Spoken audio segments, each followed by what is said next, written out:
Without objection, the gentleman is recognized for 5 minutes. Madam Speaker, as a student of foreign policy, if somebody described to me the actions that we saw, I would have assumed we were in a failed nation or a banana republic.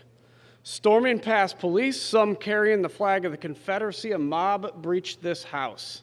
But there is good news: the democracy held today. For the last few years, misinformation and fear has been fed into people for profit and power, and for too many years, leaders around the country said nothing and sometimes echoed those messages because of the belief that winning, no matter the cost, was worth everything.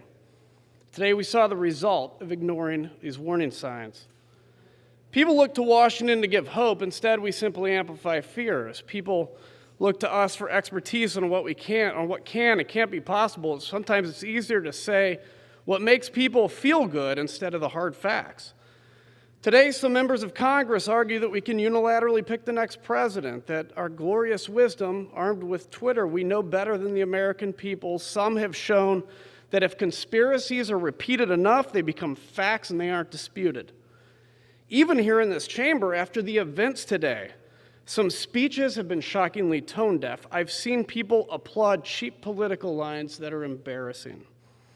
Power and cultural fights have divided us so much that they're the ultimate goal now, and sometimes the oath we swear to uphold feels like a prop.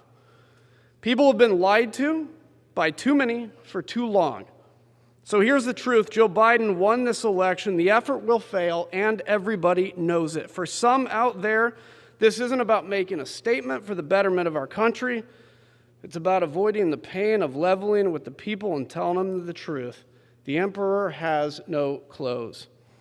I know many are disappointed in the result, but what legacy are we leaving? Have our kids seen the day where Ronald Reagan and Tip O'Neill had a beer over their differences, or have they learned that to lead you must tweet, and sometimes all in caps, because now this is Hollywood. Fame is the ultimate goal. But the first step that we can do to restore this is to reject the charade, and what happens next is up to us.